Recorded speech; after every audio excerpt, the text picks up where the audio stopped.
Sementara itu, anggota Komisi 3 DPR RI fraksi Partai Nasdem, Taufik Basari, mengkritik lunturnya kultur Tribrata Polri dalam kasus kematian Brigadir Yosua.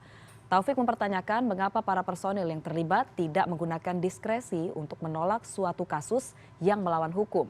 Dengan banyaknya personil yang terlibat, DPR mempertanyakan apakah kultur saling membantu dalam tindak kejahatan turut tumbuh di dalam tubuh Polri. Ada problem menurut saya yang sangat besar, problem terkait dengan kultur.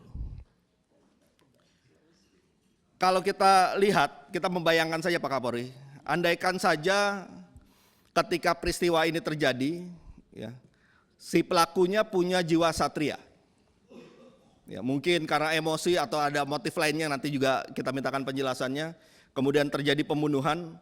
Kalau pelakunya ini punya jiwa satria, dia akan menyampaikan bahwa saya telah melakukan pembunuhan. Saya bersalah dan saya siap bertanggung jawab. Nah, tapi sayangnya, kemudian jiwa satria itu tidak ada. Dan akhirnya menjadi seperti ini. Sehingga kultur tribratannya ini juga harus kita pertanyakan, Pak Kapolri. Pesannya juga harus sampai kepada seluruh personel Polri. Apabila kita melakukan kesalahan, kita harus berjiwa satria, siap untuk menanggung resiko dan bertanggung jawab terhadap perbuatan kita. Pesan itu harus jelas sekali. Yang kedua, problem budaya terkait dengan peristiwa rekayasa kasus ini.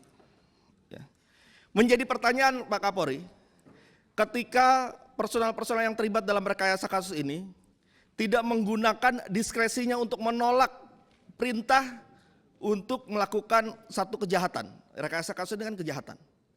Padahal doktrinnya personel Polri itu punya diskresi apabila ada suatu perintah yang dia melawan hukum.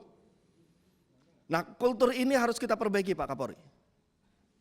Yang berikutnya juga, kalau kita lihat yang terlibat cukup banyak, ini menjadi pertanyaan apakah memang sudah juga menjadi kultur bahwa saling bantu-membantu dalam kejahatan ini bisa terjadi. Nah, ini juga harus kita perbaiki. Harus kita telaah kenapa ini bisa terjadi.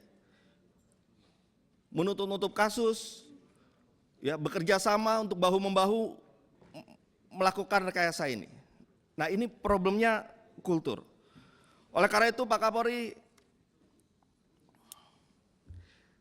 kita harus bisa berikan pesan-pesan ini kepada seluruh personel.